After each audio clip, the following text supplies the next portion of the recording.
Welcome to the Popish Plot. My name is Nate. Today is Fermentation Friday, and today we're going to be discussing alcohol and the Bible. Now, there's a lot of different opinions out there about what the Bible has to say about alcohol. Some of them are for alcohol, some of them are against alcohol. What we're going to do today is we're going to look at what the Bible actually has to say about some situations involving alcohol, and use that to make, if not a definitive decision as to what the Bible has to say, at least an informed one about how we should live our lives. So we'll start at the beginning. We'll start with all of our negative views and see if by some chance we can't get somewhere that we can come up with an answer here. And in the beginning, we have the book of Genesis, and right away we've got some definite negative stories about alcohol. One in particular, in chapter 9, verses 21 through 27, Noah has a bit of an incident. The ark has made landfall, and Noah, being a farmer, has begun to till the ground. He's growing crops, he's planted a vineyard, grown grapes, made wine, and gotten blackout drunk and fallen asleep naked in his tent. His son Ham comes along, sees his father's nakedness, and goes to tell his brothers about it. His brothers, being dutiful sons, they go and they discreetly, and while averting their eyes so as not to see their father's nakedness, cover him with a cloak. Now, it's not real clear what Ham did or didn't do or what took place in that. There's a lot of scholars who've come up with a lot of varying determinations based on what they can figure out. But what we do know for a fact is that when Noah woke up and heard about what had happened, he cursed Ham's son Canaan, and all of their descendants throughout time to be the servants of the dutiful sons Shem and Japheth. So clearly, whatever it was that took place there, bad life choices. It just sums it up real nicely. And we'll probably come back around to bad life choices later on. But we're going to move forward. We're going to go to the book of Numbers here.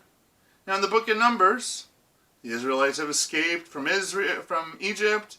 God is giving instructions to Moses as to how the Israelites should live their lives. And in this particular section, chapter 6, we are given laws concerning Nazarites. These are people who are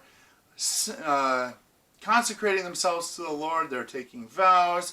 They're living their life in order to grow in holiness and in the Lord's pleasure. And right here, right at the beginning, verses 2 through 4, or verses 3 through 4, he shall abstain from wine and strong drink. He may neither drink wine vinegar, other vinegar, or any kind of grape juice, nor eat either flesh or dried grapes. As long as he is a Nazarite, he shall not eat anything of the produce of the vine, not even unripe grapes or grape skins. Right here.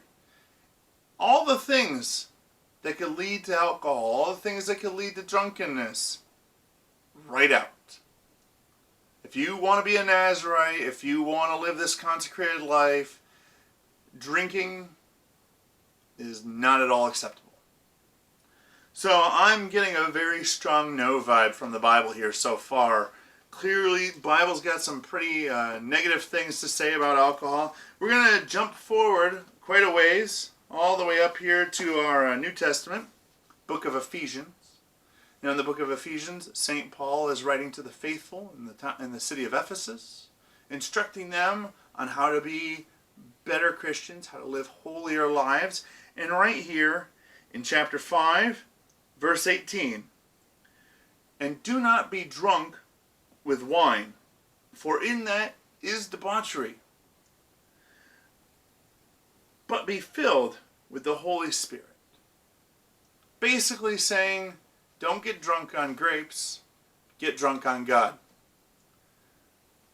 Alcohol, drunkenness, debauchery, bad decisions, sin, bad life choices. Focus on God. So I think we're done here. I mean, I don't see any need to go further. Clearly, the Bible says everything about alcohol bad. But just to play devil's advocate, we're going to press forward. We're going to move on to see if we can find some pro-arguments.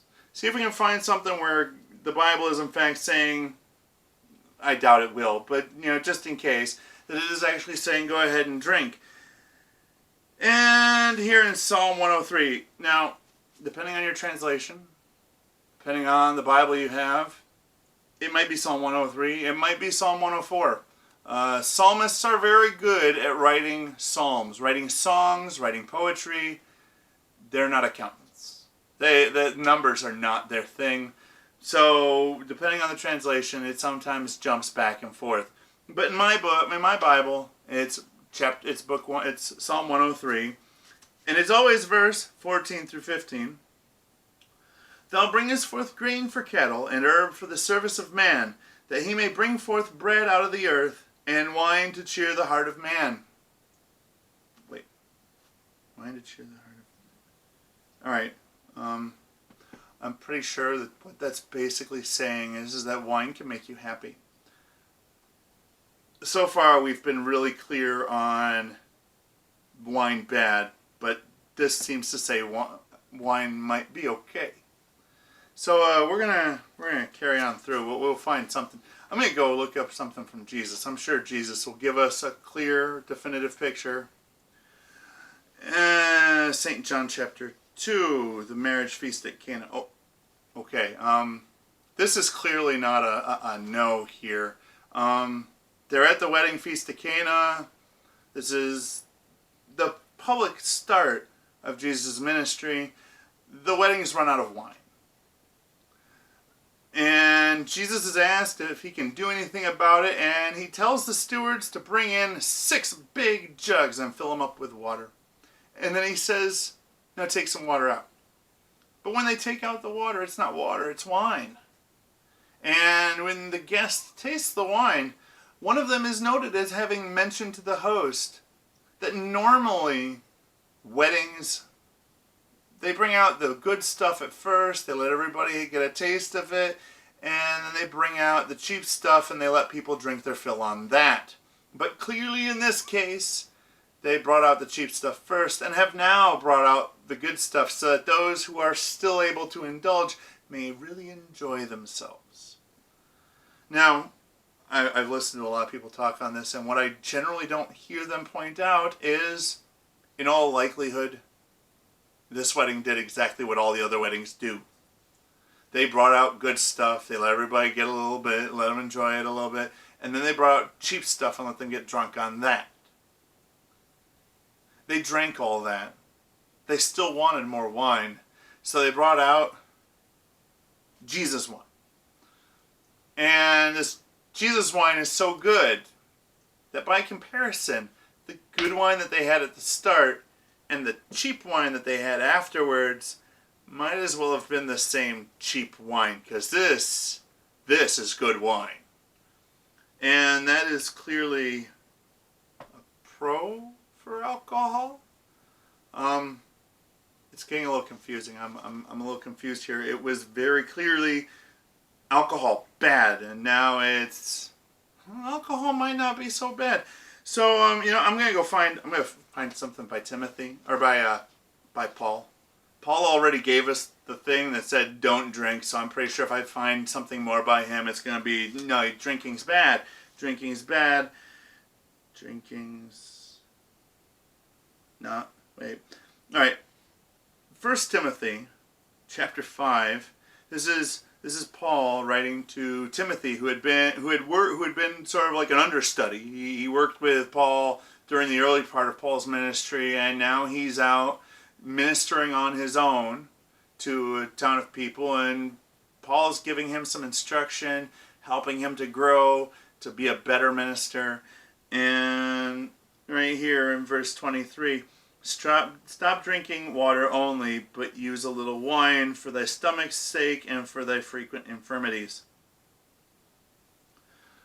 That sounds an awful lot like drink wine. Alright, so I'm a little confused, and clearly I can come up with 2 conclusions from this.